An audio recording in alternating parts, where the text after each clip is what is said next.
Hello, everyone. Welcome to our fifth devlog in this series. This should be pretty exciting. So, I've plugged a lot of hours into developing this game lately, so it's time to show you all what I have managed to accomplish. And some of it has been extremely exhausting, but extremely satisfying once it has actually succeeded in working.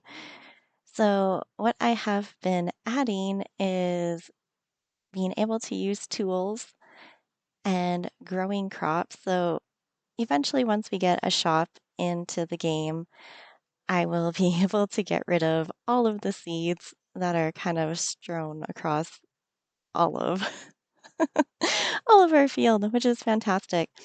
So, we're going to start by getting, you know what, I should probably do this closer to the water. I actually managed to program in a limit to the watering can, so I do have to refill it. Now, unfortunately, the asset pack that I have purchased does not come with an animation for filling the watering can. So that is going to be something that I have to do and take care of at some point in time. But as a fun side note, you'll notice that our water is now animated, and so is our little lily pad out in the water. So all of that moves now, and that was a large part to do with the rural tiles that I learned about, which are pretty nifty, and I'll have to show you a little bit about those a bit later. Okay, so you've got some ground planted. Now, all of these crops are going to grow in the season of spring at the moment. I haven't set in any actual seasonal conditions at the moment. That'll come a little bit later. But for now, we'll just grab some more seeds. We can plant a whole host of different crops and flowers, and you kind of name it, and we've just about got it growing. Okay, let's grab some flowers too. Just grab a couple of them. We don't need tons. Now, the inventory isn't fully set up either, so you can tell that I've picked up way more stuff than my little toolbar can hold, and it's kind of just all game memory at this point that is holding on to that. I can't actually open up my inventory and move things around. So that's kind of just where it's sitting at the moment. It will be added at a later point in time. Uh-oh. I'm going to have to fix that one. I had some issues when I was entering in some data with the game where some of it was getting overwritten. Like I type stuff in, and for some reason, every once in a while, when we use our watering can to the right, our character loses the shirt. I don't know why. I've gone over the poor little controller, and I don't know if it's just like a little bit of a glitch that happens once in a while. But anyways, we'll get our seeds to grow here. This one is going to end up being a tomato, even though it is supposed to be a flower. So that's a little frustrating, but that's why we do all of this testing. And we ran out of water. So we can go over here, fill it up, and we can go back to watering our crops. So I was kind of really impressed that we could get the watering can limits and everything, and I was able to actually get it to refill the watering can, which I also thought was quite impressive. There we go. So our flower turned into a harvestable tomato. So, and I can't harvest it. That's fantastic. That one is like just completely glitched out. Okay. Hopefully that won't be the case for everything else, or I might be a little sad because I did do a little bit of testing and stuff was working. So I'm like, uh-oh. Don't let this be the moment that it decides not to work. Uh-oh. There we go. Like, uh-oh is just never good. Oh, it turned into a flower now. Okay, that is interesting. I guess that's why it wouldn't let me harvest it. It decided it wasn't finished growing yet. So that just means that the first couple of flower growth stages on that one particular flower, I think it's an orange tulip, ran out of water again. I think my computer is struggling to keep up with the bit of graphics going on and see it glitching out of it. Okay, so we officially have some carrots over here that are ready. So we should be able to harvest them. There we go. I'm like, I haven't actually, oh, it was the yellow tulip. Okay. And it turns into a tomato. I love it. Okay. This is the fun stuff that I get to test, and I have to grow all of these crops like several times over just to make sure that they do function properly. And of course, they don't always, so that's when I have to go and make notes. I think sometimes my computer just gets a mind of its own. Okay, we have a legitimate tomato here, so when we harvest it, it should be able to regrow. So the plant has stayed, which is excellent, and our strawberry should be the same way. And this should be, nope, still got another grow stage. And we got a couple flowers. Let's grab the flowers. And back to watering. Okay, this will be exciting. This really tall thing here, that's going to be some peas that we have growing, and those will also be a regrowable crop.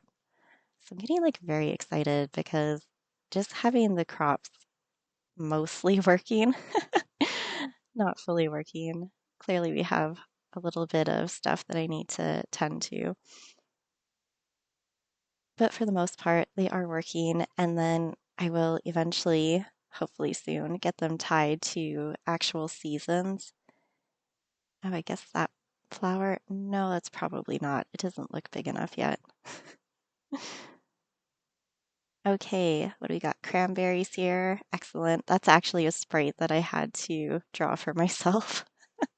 So I'm like, if they don't look like actual cranberries, that would be why. Eggplant, that one's ready. It's regrowable as well. Okay, let's see if we can get another tomato harvest going here. And we still have to collect our peas. And I think our one flower is fully done. So let's go grab that. Nice little white lily there. The peas might actually be complete too. They're hard to see. Oh, there we go. Yep, we got the peas. Looks like our tomato and our strawberry are going to be done very quickly. Okay, let's get this going. There we go. Oh, I got a pumpkin going too. Oh, that takes quite a while. Oh, and a watermelon. Watermelon. Oh my goodness. I can't even talk. My poor throat is so sore that definitely getting sick. So that's just fantastic. Nothing like wanting to do recording and you can't because everything hurts. Okay, let's see. How long does our watermelon take? Oh, cranberries are ready again, so we can harvest those again. And why don't we just get oh, the pumpkin might actually be done. It looks big enough. There we go. Okay, we've harvested a little bit of everything. So there's our crops, and we can just dump them down here because we're going to need some space in our inventory to pick up some other tools. Now, unfortunately, no matter how much time I seem to plunk in. Now, the cranberries, I have some crops where you can get multiple crops at once. So I think the peas you can get anywhere from like 1 to 2 per harvest. And then, of course, the cranberries you can get, I think it's like 1 to 3 I kind of have set at the moment. So it's kind of cool that some of them, uh-oh, froze it up again, my poor laptop. This isn't the computer that I am designing the game on anymore, but it is where all of my recording is still currently set up. So I've been kind of having to flip back and forth between two computers, and you'll be able to see the little flowers up here. They dance now, so that's exciting. And we can now cut down grass, and we have a beautiful little scything effect here with all the grass flying. And now for the trees that have been driving me crazy. The leaves seem a little big, so I might have to go and shrink those a little bit because they kind of like take over our character. So we can chop down a tree. There is no stump. I have said goodbye to the tree stumps for the moment. So trees can produce a couple different things. Oh, looks like we're just getting wood at the moment. We can get wood or we can get one of the tree seeds to grow as well. There we go. We got one to spawn in. Two of them actually. Okay. And we can cut these ones down as well. Timber. And we can plant these. So this is fun. We don't have to till ground to be able to plant these. We can just toss them in the dirt. And then I think they take about 5 days to grow one stage. So let's try this out here. So we're on the 12th.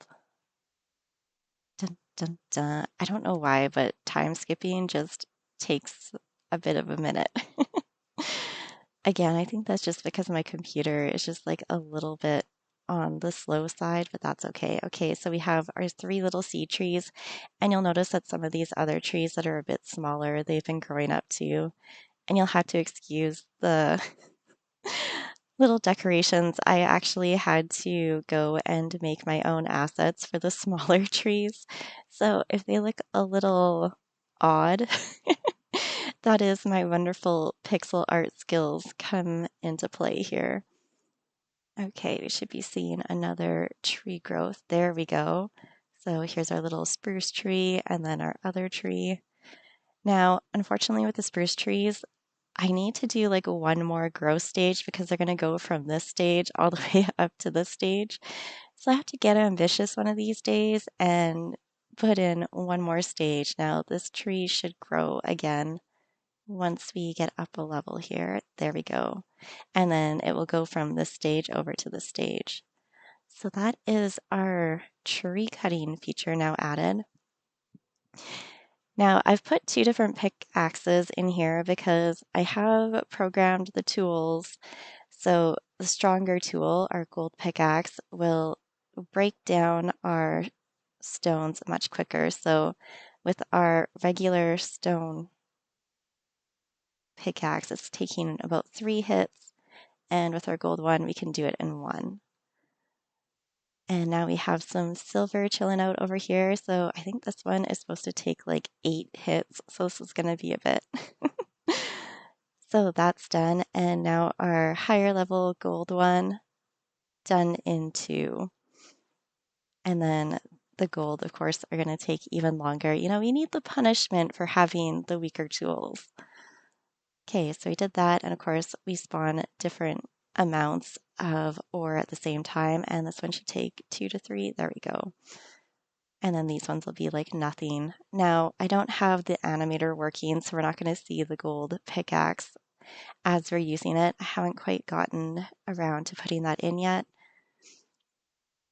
So there we go. We have tools. We can cut grass. We can grow trees. We can go grow crops.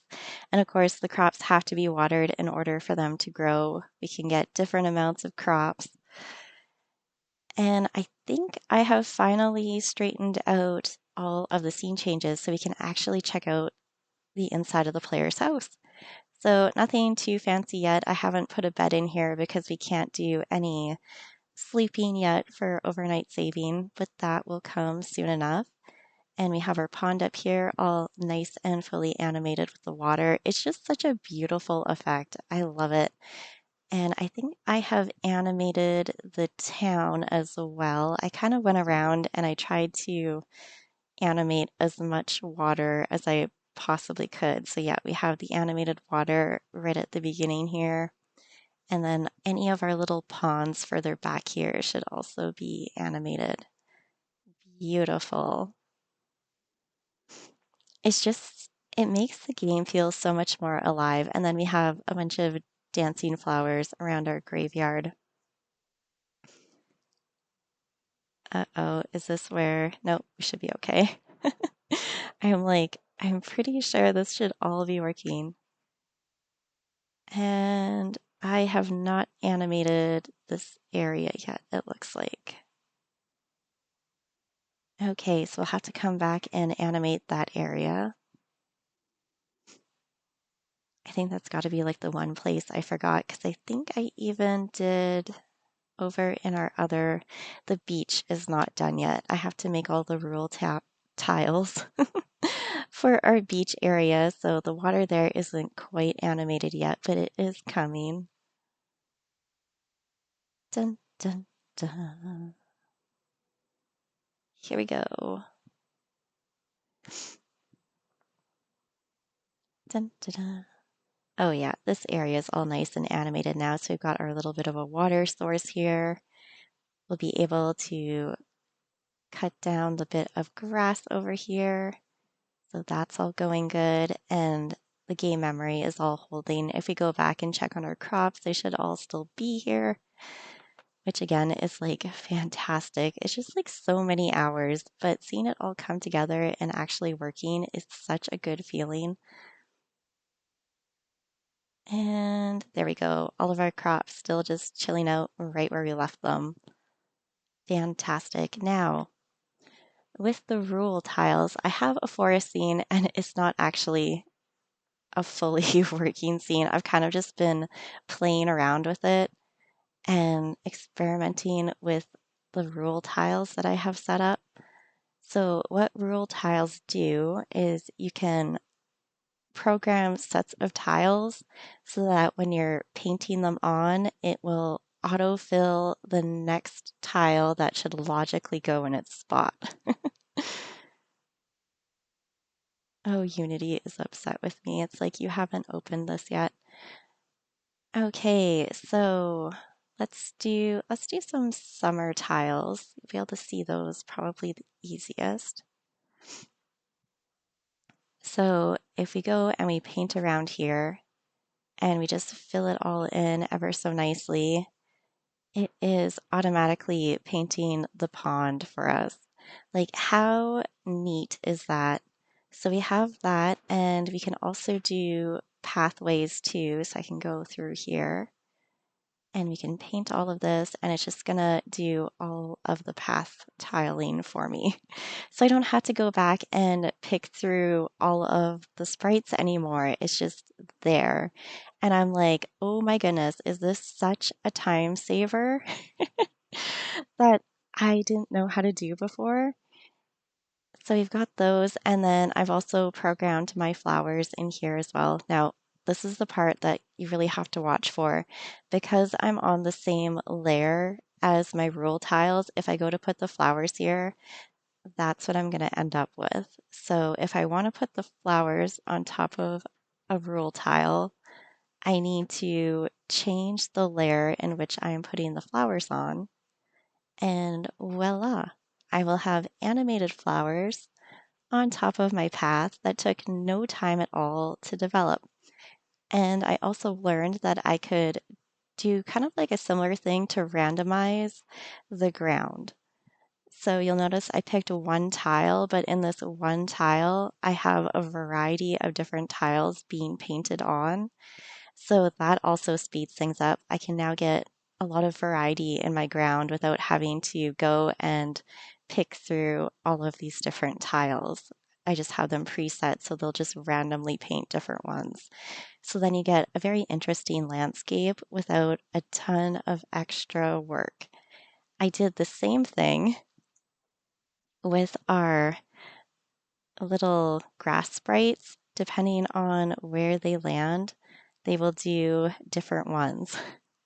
So I was like, this is fantastic. So I can kind of see what they're going to be before they even pop down. But it just saves so much time because I no longer have to go back up here and select every single one of those to change them up. They just randomly have a tile set for a specific one, and I don't have to worry about going around and picking them. It's just fully randomized for my liking. Now we've got a little bit of an interesting thing going on here, but it's just because I don't have enough tiles selected here. Oh, different layer. Ground one. Here we go. There we go. There. All nice, neat, orderly, so I can paint all of my tile maps so easily. Let's see if I save this, and we can actually just make our character spawn right into the forest so we can actually run around and you can see the little bits of animations that we have going that we just painted on.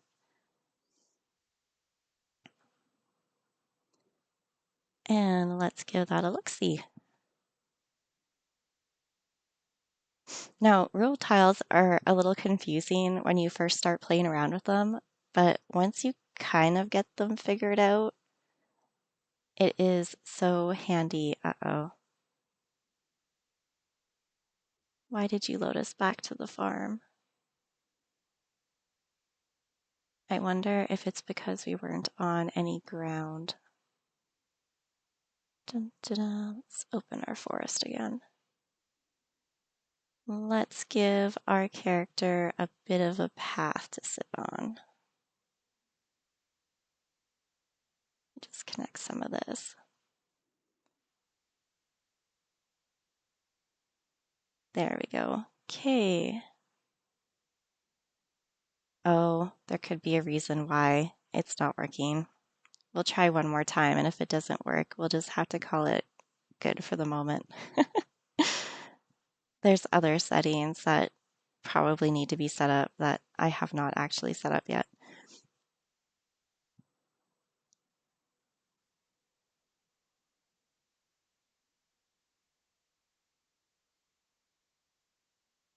Let's get rid of that. I am betting we're sitting. Oops. Oh my goodness. This is the thing, like you change one thing, technically our scene is loaded twice now. I needed to unload it a bit first, but we have this up and working. We're no longer sitting on a teleporter. And we can see our little red flowers dancing up and down like they're supposed to. All of our water is animated because with the rule tiles, I was able to not only get them to paint properly, but also have their animation added as well. It's like such a handy thing to learn. Highly recommend it if you are going to do a lot of tile map painting, which I most certainly will be. So that is all the fun stuff I have learned in the last 2 weeks pretty well. So I hope you all enjoyed it. That's going to be the end of today's video. Thank you all so much for watching, and I will see you next time.